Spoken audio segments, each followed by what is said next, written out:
October 22nd, 9 a.m., hour number 3 underway right here on Jocks. There is a massive announcement from the NFL, Greg. Breaking news from the National Football League. Yeah. John, what's the temperature in that studio right now? I would say because you've tripled up on layers. A solid 50? 3 layers worth? I'm too lazy to take off one of them. If you notice, one of them, the sleeves are rolled up, though. Okay, push some, got a little extra. You are also directly under the return, so you're going to get... Oh, no, it's chilly in here today. I'm for it. I'm ready for it. I've been waiting for chilly weather. You're about it? About that life? My wife had chili at lunch yesterday. I went with the tomato bisque. Oh, good for you. What is the difference between tomato bisque and tomato soup? Upbringing? This is another one of these like origin things that I need. By the way, I Bisque didn't call it that, John. That's what it was on the menu. Bisque is Don't heavy. blame my DNA for that. Well, like, bisque is heavy cream. What? And there's like, what Greg, do you put if you're not watching on YouTube, Greg is stirring his hand in the air while he does that. Like it was James Harden. And no, you put yeah. You put like flour in it and stuff, I think. Ezekiel Elliott scored a touchdown. I don't know the difference. I don't. It was good, though. I'm going to tell you right now, when the weather starts cooling off, if you have tomato bisque or soup, I don't care. And a grilled cheese on your menu, I'm getting it. Done. You're about that life? I am a literal 8-year-old when it comes to cold weather. Don't care. Don't care what y'all say. Make fun of me if you want. All right, let's go to Preston Guy on the Higginbotham hotline. Talk a little LSU. Preston, more injury issues on this offensive line. Where do they even turn with the new news that apparently Tyree Adams is going to be out for a couple weeks with an ankle injury? Yeah, they're going to go to DJ Chester, who has kind of become their de facto sixth man. LSU fans probably aren't too excited to hear that news because he's had a tumultuous tenure at LSU. He was kind of the weak link of last year's offensive line playing center, and this year he, of course, lost his starting spot, but hasn't, he's still found a role and been able to be a utility guy. He's played guard, he's played center, and now he'll be your left tackle for a time being. So at left tackle, I know he's a utility guy. I know he's been center. I know he's been guard. I understand all those things. But is that a position that he has played in the past? I don't recall him ever really playing tackle. Can you maybe walk us through when he might have been there in the past? Only this season. He did. I mean, in Clemson, he had to go in at left tackle. But before this season, certainly at the collegiate level, he hasn't had any experience. He's been, in fact, there was a lot of people hoping that switching him from center to guard, people think that guard is his most natural spot. So I don't know that it's his natural position. I'm going to be honest. I think he's an interior guy. So he's a guy who struggled throughout his career, and now he's a guy who's going to be finding himself in a new position there. Preston Guy covers the LSU Tigers. He's with us on the Higginbotham hotline. When you move past the roster and the current lineup and some of the injuries and talk about where the head coaching situation is, it feels like, at least from a fan standpoint, momentum is building for a change there. Greg and I just talked about it before you joined us, that it doesn't really feel that way to us. We understand that some of it has been frustrating. Where's the administration right now on the tenure of Brian Kelly? How sturdy ground is he standing on? Well, much more sturdy than he should be, given what he's accomplished at LSU. Guys, he's 8-11 on the road during his regular seasons at LSU.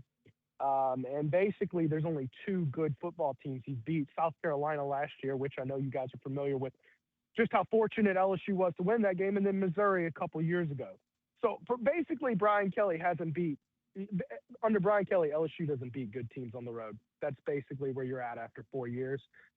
But he's got $53.3 million that LSU has to pay him, and I'm not so certain that the athletics department is in a financial position to make that decision right now. I think that will be giving him a lot more security than he probably should have.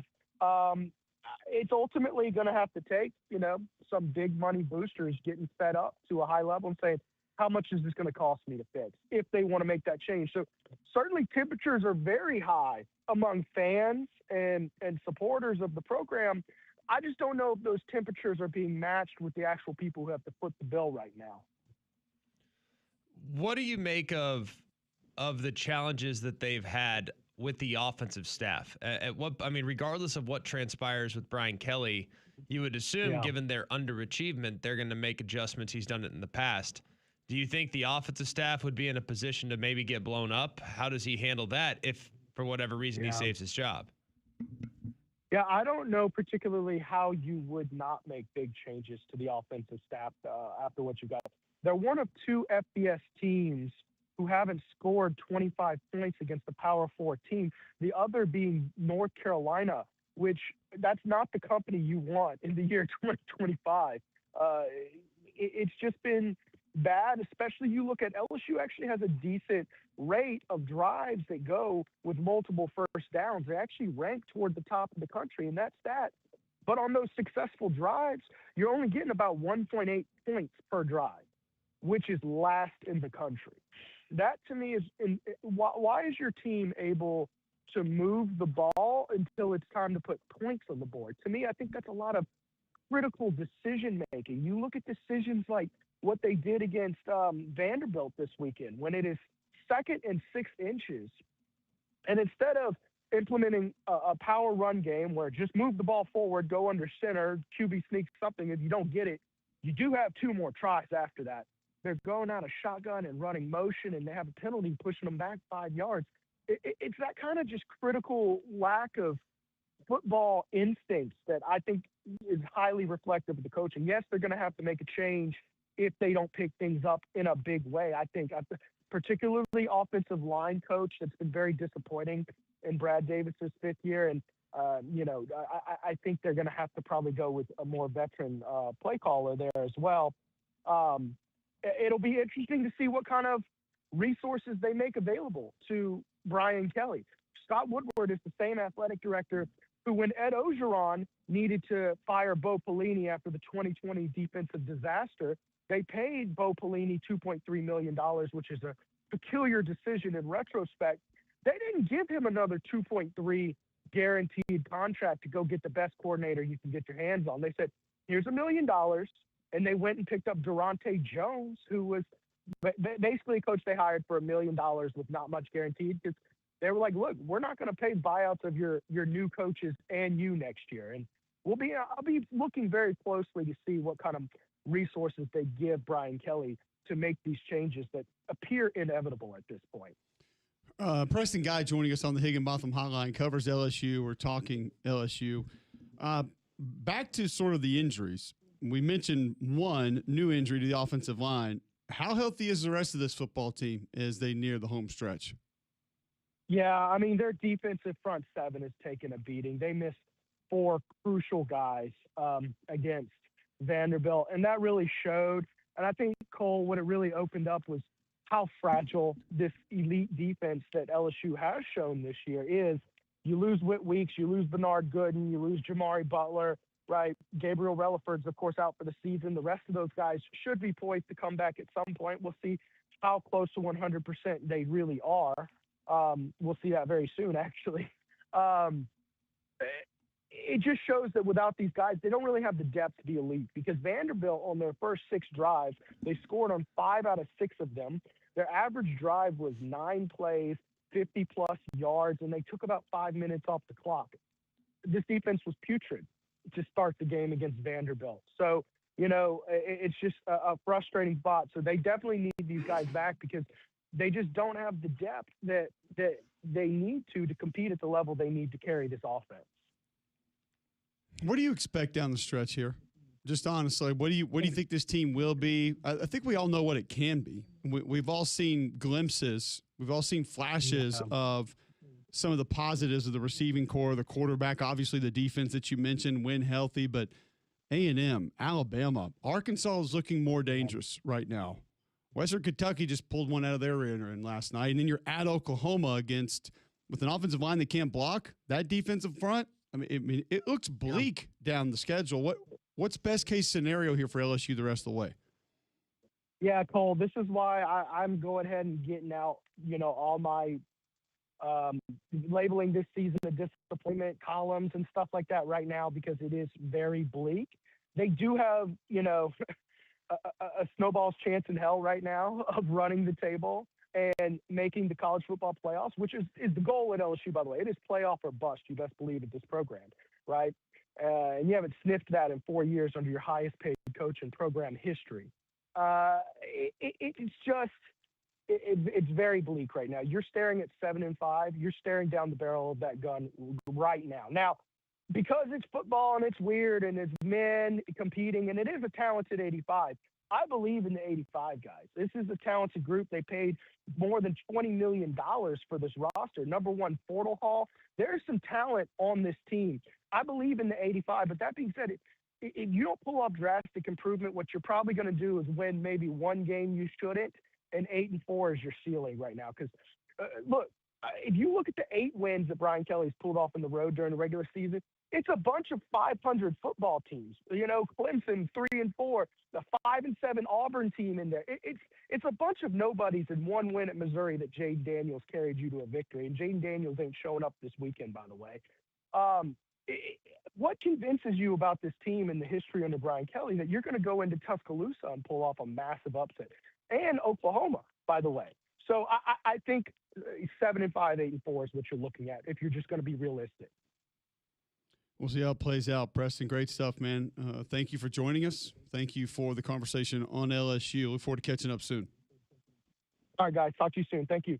There you go. Preston Guy joining us on the Higginbotham hotline, talking a little LSU. And that, Greg, that stretch the rest of the way. Ooh, we mentioned Oklahoma's schedule, but Oklahoma's a little more intact with their roster and their health right now, even though they battled some injuries the last couple of weeks, than LSU is to make that run.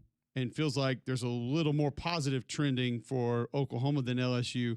I mean, this could get ugly in a hurry, uglier than it is right now in a hurry for LSU. For sure. And it's not easy. It's a tough stretch. It's a tough run of games. I mean, right now, if chalk flies, you are looking at a 7-5 finish. If they, as far as look ahead lines and stuff like that, 7-5, including an underdog this weekend. God's honest truth, though, I don't hate him this weekend. Okay. You can find Preston at pguy77 on Twitter. Find him at tigerbait.com and The Advocate, all his work there. So when we look at what LSU sort of is, I mean, you mentioned that you feel like this weekend they may have a good shot against A&M. I don't see how they block them, honestly. And I don't think LSU is just going to start evening things up and try to run the football to even it out as far as keep A&M on their heels and not allow that front to tee off. So that's intriguing. Now, I do think that LSU can cause some problems for the A&M offense because I think you and I are on the same page here with all the people that are saying A&M's best team in the SEC, A&M is going to win the SEC, A&M's in the playoff, going to make a deep playoff run. I have a little hesitation still on quarterback. And not that I don't think Marcel Reed's talented, and he does some really good things. He misses some layups. And I think he sees the rush a little early. And not a lot of teams have been able to take advantage of that yet. We'll see if down the road some can. This may be one that could for Marcel Reed. So I can see where it will be complicated. Man, I just wonder where that team is mentally and emotionally right now. And if the offensive line is going to be worse than it's been, that's a recipe for disaster. Tell our listeners about Canty, though. Well, Canty has been helping this community recently. They just got here, but they've doing a great job in other communities for a very long time. Canty can fix it, that's for sure. They're local experts in foundation repair, crawl space, basement, concrete solutions. Here in Alabama, there's a million factors that can lead to foundation problems for your home. Soil shifting, uneven ground, moisture, weather, lots, even including the age of your home. So if you notice chimneys or porches that are pulling away from the home, standing water around the foundation or in the basement, and or uneven or sagging floors, it kind of feels like the house is sloping away from you, then Canty Foundation Specialists, they offer free inspections and estimates so homeowners know exactly what's going on under their house. Their work is backed by lifetime transferable warranties. Call them today at 205-509-3991 or go online to Canty, CANTY canfixit.com. That's canfixit.com. We didn't spend a lot of time on other SEC games from the weekend, not that Alabama and Auburn were included in. I want to do that when we come back next right here on Jocks.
I just want to give a little recap of some of the SEC games from last week that we didn't hit yet. Feel like we glossed over a few of those, didn't really spend time, and then maybe nationally we hit a couple games as well, just before we fully dive into next week, or this coming week, I should say. Louisville, Miami, Friday night, Greg, one that was a surprise to a lot of people. We talked about the complications that would be there. Carson Beck, 4 interceptions. I didn't think they were all terrible. No. I mean, the one deep post early, that's a heck of a play. I mean, it's triple coverage, though. It's a little aggressive. Similar deal down the sideline on that fade. I mean, he was underthrown a little bit. He predetermined a double move and really didn't need to, nor should he have. Has that been an issue for him for a while? No, he's actually been pretty good about that. I think he was pressing a bit. And, dude, one thing that's weird about their schedule is they went 25 days playing one game. It is weird. I mean, so it's been a weird schedule. I think they're a little rusty. Like, I'm not one that's going to become overly concerned about what they can do long term. You know who the best news that Louisville win over Miami was for over the weekend? Virginia. No. One other team should be sending Louisville a massive thank you card. Georgia. No. Clemson? Same colors, almost. Red. You know who else lost Friday night? Oh, Nebraska. Oh, yeah. And not only did they lose, they lost 24-6. Closer than the experts think. Mm-hmm. It was ugly, I might add. Nebraska didn't score in the second half. It was an ugly game. So, yeah, that might need to be a big thank you because no one was talking about that one. Correct. After what happened in Miami. Correct. And as you stated, just a bad look. Rayola 17 of 25, 177, and just there was no offense. None None to be found. Son. Minnesota outgains Nebraska 339 to 213. Nebraska ran for 36 yards in the game. Not good. But this is the year. Close loss. That one won't even qualify. We can't even mark that as a win next year. That's how disappointing it was. It was not a good performance. No. All right, some SEC games from over the weekend. A&M and Arkansas. This was a weird one, but you did have the weather delay. It was on the road. It's a difficult place to play. I felt like they were a little undisciplined with how they rushed Taylor Green. But the concern for you, if you're A&M, should be the actual success rushing the football. I mean, Arkansas, they had a fullback belly go. Correct. So Mike Washington was great. Braylon Russell was great. They ran the football, and you should be concerned about that. And Taylor Green found some things down the field. He threw for 256, 3 touchdowns. Marcel Reed did some good. He had some questionables, but I think utilizing his legs was big for A&M. The traditional run game did not just go. This was a game, Greg, that I came away from thinking those receivers just saved their lives, basically. Because Bethel Roman, Concepcion, and Craver all made great plays. And they were not perfect throws by any stretch of the imagination. Coming back to the football, attacking the football in the air, yards after catch, all big for A&M in this game. Confirm. A&M, I think, did a poor job of being gap sound defensively and rush sound defensively. But I think that's very correctable. That is. However, it has happened a couple times this year where it's been a little bit concerning with how aggressive they've played and how it's led to big plays given up. And I think if they just play a little closer to the vest, they're going to be fine. But if they get out over their skis, it gets a little dicey. Arkansas's got some players, man. They're going to be dangerous down the stretch. Dude, Arkansas can go. Be careful. I wouldn't want to mess with them. Ole Miss at Georgia. We mentioned it a little bit on Monday, I think. I feel like the Ole Miss defense just looked flat. Also, Greg came away from this game. When are we going to start talking about Gunnar Stockton? I've been talking about him. The weirdest thing to me about Georgia this year is they're better on offense than they are on defense. When was the last time we've ever said that about Georgia? Aaron Murray, Mark Richt, maybe? I mean. Really? When they had like A.J. Green and those guys? They were pretty dirty on. Well, A.J. Green, that was like 2010. Like A.J. Green got to the NFL in like 2011. Yeah. So Aaron Murray was like a freshman. He played. So like 2012, they were good on offense? No, they've always been better on defense. Leonard Pope, DJ Shockley. I don't remember. Hadn't seen it's been tape. a minute. I don't think I've ever seen a scenario where Georgia's better on offense than on defense. Ever. You're young. Maybe I am. I don't know the last time that happened. Do you agree? They've been pretty sporty on defense. They are better. But I still don't think he's getting enough credit because there are a couple throws over the middle of the field, really tight windows. He fit them in. His deep balls down the outside of the field, like the flea flicker was just an incredible throw. No question. And that's tough because you're catching the ball back. There's a defender in his face. He gets it off quick, and it is on the money. Now, I'll say this. He's going to have 3 or 4 balls sail on him a game because I think he overthrows. I just think that's like his kind of more football player than quarterback inside of him. So that's okay as long as you don't let those turn into interceptions. Yeah. But, man, the move that he made on the zone read when you had literally 2 defenders running right at you, I mean, that was like a little Euro step. Yes. He's like, da. And then he's all of a sudden he's gone. He ran away from another DB scoring right there. He's tough. We know he'll run into contact, not afraid of that. I don't think he's getting near enough credit, man, for how, because the offensive line's not playing great. No, I think he's playing really well. I will be curious to see what happens now that Colby Young's out. Now, I don't think it's like that hurts. I don't think it's a total game changer for what they can be, because I do think they have an adequate replacement in Noah Thomas. I just don't think he's as consistent as Colby Young. But you know what I loved about this game? They finally let Dylan Bell start playing some football. Like, just let Dylan Bell be a football player. Just let him do some things with the ball. Get him the ball some ways. He's Jeremy Bernard 2 years ago. Just good things happen when he gets the ball. Like, he's a good all points bulletin football player. I'm not putting him out there in super important high leverage situations as a wide receiver. Yeah, That's just not who he is. He's not smoking everybody in front of him. He's a good football player. I just think he needs to be involved. I do. I think You don't he find a needs lot to of be pushback involved. from me on that. But there's a nice win for Georgia based on situationally where they were. Roman did a really nice job Monday night talking about some of the things that they altered in coverage late, going more man-to-man. I think he called it like a loop technique or something where he came back under the receiver to be able to make a play late. I don't know what I'm talking about. I'm just telling you that he said it, and when he says it, I trust it because it sounds like he knows what he's talking about. I know So you're on I know board? that he does, but You no. support it? What Roman says about secondary About play? DB play? Yes. Smart? I love watching him talk DB play because it's like all these random things that I never knew existed. It's like, wow, I just thought y'all tried That's to run a whole next new to world. Guys. It really is.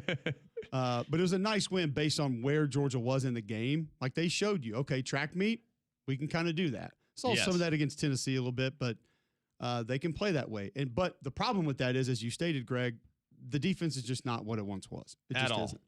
There were some clean pockets for Trinidad to be able to sit in and throw. Now, they didn't run the ball. And that Ole Miss offensive line had looked like it was improving a little bit. Kewan Lacey, great in protection. He just had no space. He had literally no space to None, go. son. Dumped it out to him a few times. Tight end was big in that game for Ole Miss. The kid's really good football player, man. He's fun to watch. Very. Behem Dog wants to chime in on the Georgia defense. Welcome into the show, Dog. Good morning, gentlemen. Morning. Morning. Man, thank you so much for I've been beating that drum for so long. Like, when is Gunnar Stockton going to get the credit he deserves? He is not Ty Simpson. I will not put him up there as he's not Totally as good as different Ty style of Simpson, no. player. They're totally different Exactly. style. But this guy, when he needs to make a throw, he makes a throw as good as anybody I've seen this year. So thank you for throwing that out there. But I want to say something about the defense. Would it shock you, and I mentioned this the other day on another show, if that Georgia, I think they're sitting sixth in the conference in total defense, but they're only about 250 yards shy of Texas, who is sitting at number 3. Would that shock you that they're that close? Mainly because how they play in the second half? They have been great in the fourth quarter the last couple weeks. Good in the second half, great in the fourth quarter. So, yeah, What I is mean, more safe to say? I'm sorry, go ahead, Cole. I was just going to say, outside of, Ole Miss and Alabama, good offenses. Tennessee, good offense. Maybe Texas has played collectively better offenses. I'd have to go look at it. I don't know. I wouldn't have anticipated that number being that close, though. But also, Texas's defense has been put in some really bad spots. Like, Texas's offense is not doing what Georgia's offense is doing. So, I'm losing you there. You still there, guys? We got you. Yes. Okay. Yeah, so, it shocked me, too, to see that, considering they have played Ole Miss, they've played Alabama, and they have played Tennessee, the top 3 passing offenses in the conference. That number shocked me, too. What's more safe to say? That Georgia will finally get it together and play more like they played in the second half of games, or will they play more like they played in the first half of the game? Because all they have to do is just be decent, get half the effort they get in the second half. This team can make some noise down the line, and I'm not typically a homer. I've called it enough of you guys. I think I'm pretty objective, but I'm pretty high on this team. This ceiling's pretty high. I think we've hit our rough patch. And I wanted to ask one more thing, guys. UAB, Memphis, you guys played. How in the heck? Because I hold Trent Dilfer in high regards from football IQ. The guy, I love hearing the guy talk and break down games. How does that happen that he leaves the program. We see it all the time, and an interim head coach takes over, and you go out and you beat a team.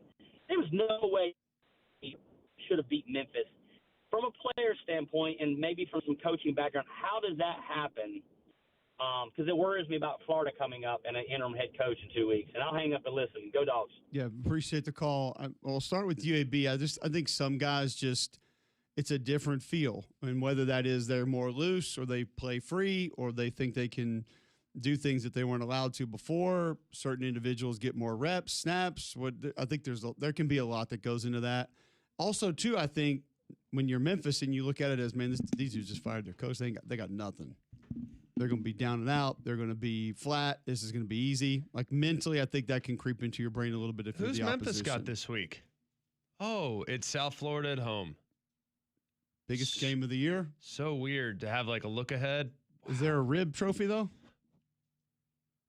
Yes, but you should have been paying attention to that. Yes, but it's not pork ribs. It's dolphin ribs. Beef. Dolphin cartilage ribs. Dolphin ribs.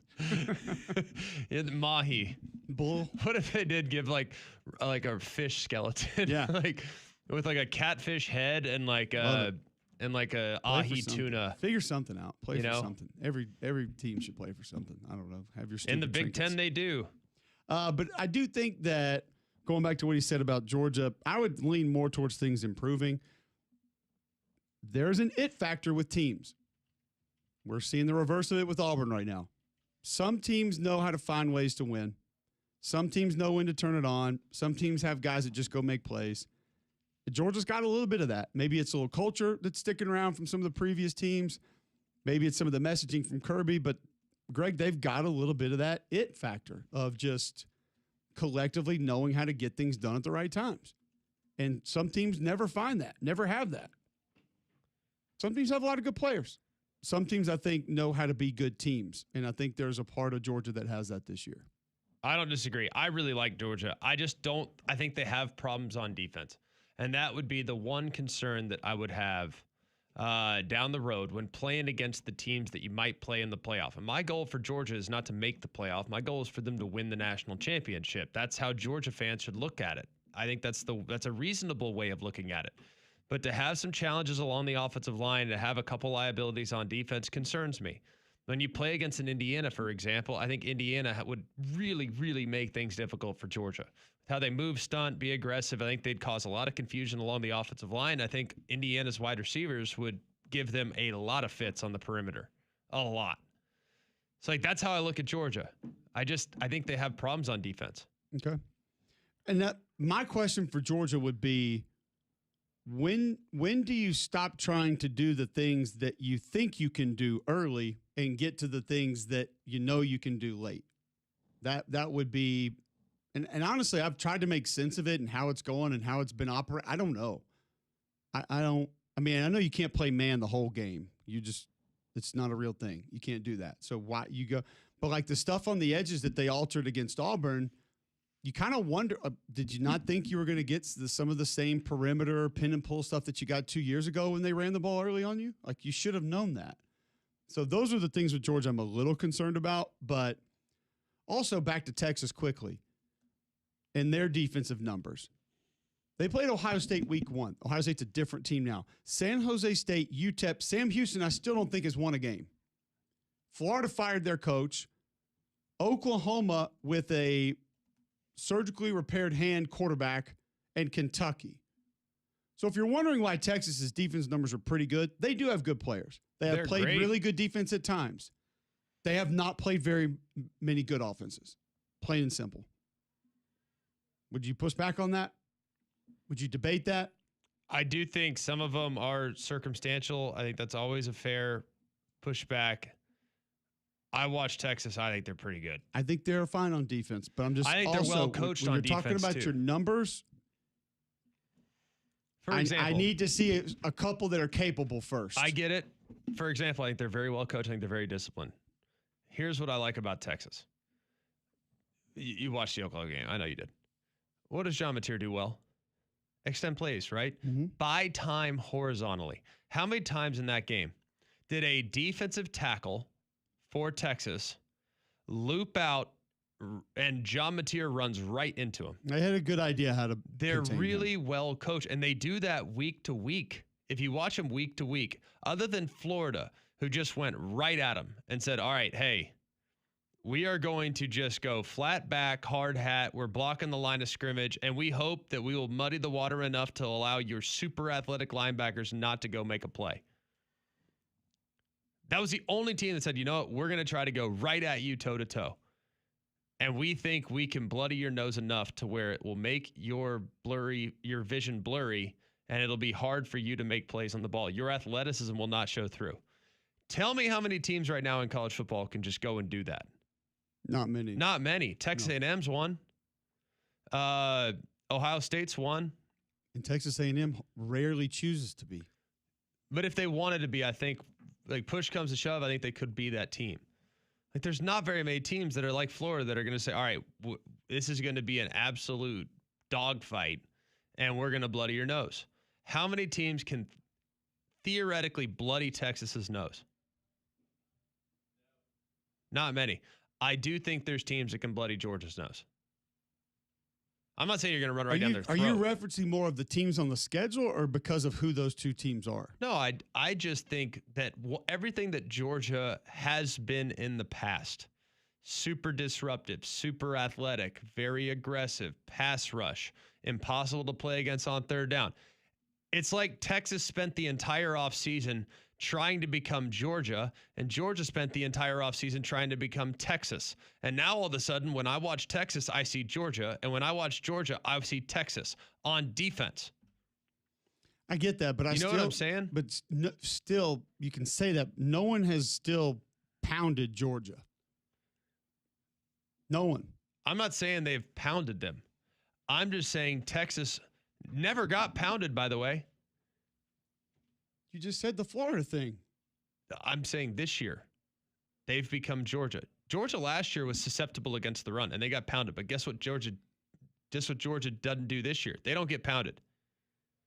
Texas, however, very, very stout against the run for a number of years. Maybe lacked a little bit of juice from time to time. Now they have all the juice, and now they're susceptible to getting pounded. It's honestly, if you took Texas's helmets and put them on Georgia's defense, you'd say, you know what, they look a little bit like Georgia. What would you say if you took Texas's helmets on defense and put them in USC's helmets? I'm not talking about USC. It's a different animal. And you know Texas is stouter than USC. Come on. Now, here's my problem with Texas. I agree with a lot of what you're saying. I also see a lot of pick and choose moments with Texas's defense. And when things look very advantageous from them, they choose to play a certain way. When it doesn't look that way, they choose to play a little bit of a different way. Now, they've had literally two opponents that can do that to them all year. So we'll see how it goes moving forward, because they didn't have to make a lot of decisions on how they were going to interact against the Oklahoma offensive line, of which at that point in time was built by egg crates. So not overly concerned about it. I'll make a decision about that front when they get against more teams that can actually, as you stated, bloody their nose, which they may be getting a couple of them here in the next few weeks. Yeah, Vandy might be able to. Yeah, Mississippi State will at least get off the ball after you. 100%. That they better buckle up this weekend. No doubt. That is dangerous territory, and they don't think it is. 1,000%. And if that offensive line's wishy-washy, slide protection, not sure who, you're going to get some run-through. You're going to get some pressures there. Be very careful with that one. Now, the athleticism on defense will pay big dividends in this game. But you've seen those Mississippi State running backs? Buddy, they get downhill in a hurry, and they are not afraid to put their helmet down and try to run you over. So I agree with you. Buckle your junk, Texas. Be careful. Back with more after this.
All right, wrapping up because a couple of the other SEC games from over the weekend.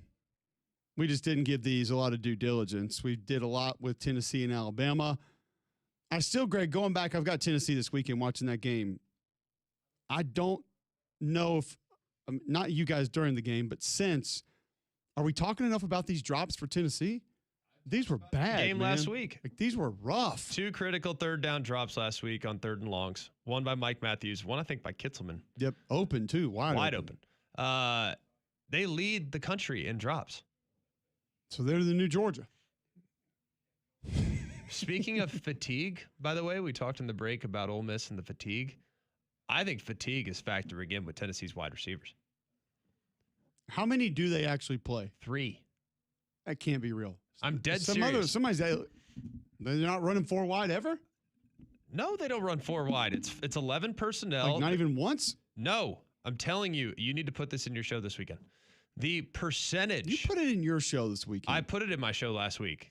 Want to know why? Because I run stuff, and you guys will like it. You're going to like it because you're going to look these numbers up, and you are going to be blown away. Because if you look at their snaps that they've played at wide receiver, all right? Number 1, Mike Matthews, 456. Chris Brazzell, 449. Staley at slot, 425. Totally on offense, they've played 567 snaps. So you have 3 receivers with 425 or more playing. Kitzelman, by the way, at tight end, 417. So you have 417 and higher amongst all those other guys. You get Jack Van Dorselaar, who's at 127. That's their backup tight end. That's only in 12 personnel. He's seldom ever playing in 11. All right. Their next highest wide receiver is Travis Smith Jr., freshman. He has 86 snaps this year. Do you want to know how many of those 86 snaps came against East Tennessee State? Oh, you're curious? 49 of those 86 snaps came against East Tennessee State. Dude, they play the same guys, and this is not like these guys are running dink and dunk plays. They're not running like, all right, here's a slant, here's a hitch, here's an out. They're running verticals. and tempo at times. I would love to know how many yards traveled their receivers are having to run compared to everybody else on a week-to-week basis. I think I can get you that. I got you this right now. It would take me a minute to find it, but so all right, Mike Matthews has traveled 7,696 yards this year. I need to know where that is. That's in in reference 7 to everybody games. else. That's nearly 1,100 yards a game. So he's running 3/4 of a mile, and you don't run, short distances. No. All right, Chris Brazzell, he has run this year 6,796 yards. Let's just do a comparison. You want to look up, name any receiver in the SEC right now. Cam Coleman. We just said 7,700 yards, correct? Yes. In 7 games. Cam Coleman has run 6,800. So almost 900 less. 900 less. Who leads the SEC in yards? How do you look that traveled? I don't know. I'll find it. I got to talk to our stat guy. See how that goes. I don't know how to look that up. But it's a good point that you make about Tennessee and just I think there's are fatigue. their receivers wearing down? Yeah, and that could lead to drops, and that could be an issue. Vandy LSU. Any new takeaways? Like we just saw something on some channel. Is Vanderbilt for real? We got to stop with this, guys. Like we. Oh, hang on. I got we your tried totally, to tell I you got your media yards. days. I got your yards. Okay. I got your yards. Go. Yes. Mike Matthews is 4th in the SEC this year. But has played more snaps than anybody. You know why that might be? Why? Is because how they treat backside receivers on certain plays. Probably, yeah. You don't have to run that far on backside receivers, so you can take a blow. Omega Blake is number 1 at Arkansas. Okay. On 396 snaps, he's gone 8,522 yards. Ryan Wingo is 2nd. 8,208 yards on 388 snaps. Deion Burks, just over 8,000, 829. 420. Mike Matthews, 4. Jeremy Bernard, 5. C.J. Brown, 6. Isaiah Satania, 7. So Arkansas is not playing many receivers either. Well, I also have to wonder, like, those guys are returning kicks and punts and It's fair. things like that. Like, Mike Matthews isn't doing that. Doing different things. LSU at Vanderbilt. Vandy gets to win 31-24. You have any different takeaways for Vandy in this game? No. They are who we thought they were. Yeah, I think but I continue to be impressed with how they put defenders in conflict. There were a couple RPOs that Diego Pavia ran that were just brilliant with how he forced the slot defenders, the alley defenders to come away from a receiver, and then he's able to fit it in. He made a couple really difficult throws. And what I came away from is they're going to put you in conflict in multiple ways.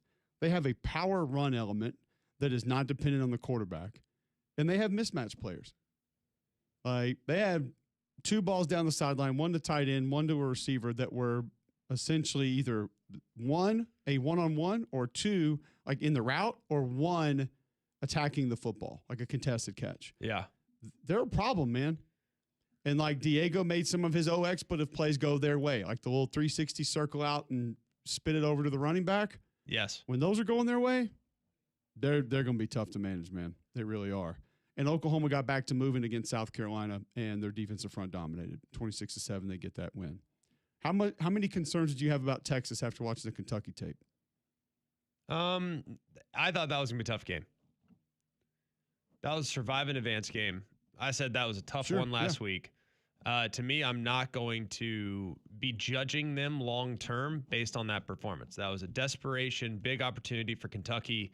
You're emotional after the win against Oklahoma. You played great in the win against Oklahoma. This is going to be a tall order. Gotcha.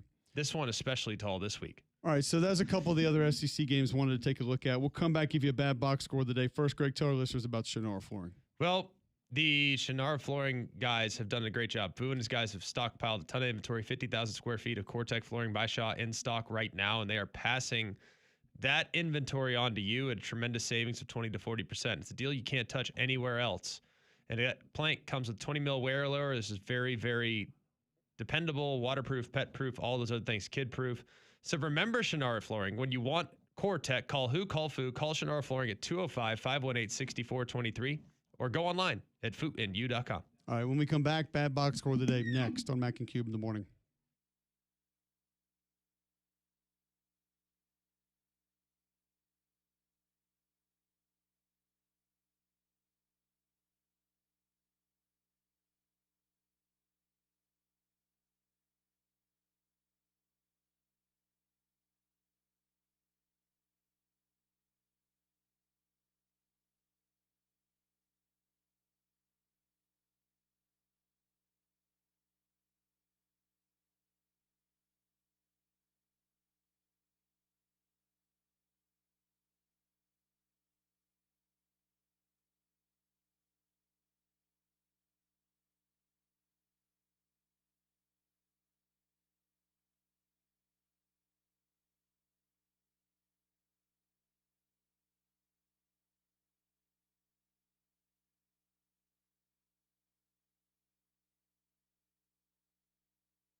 All right, welcome back in. McElroy and Cubelic in the morning, 9:54, Wednesday, October 22nd. I have great news for you guys. Oh, please tell me. It's not just that the Black Friday game on Prime is going to be broadcast to the entire world When were you wearing your hood up? for an entire segment.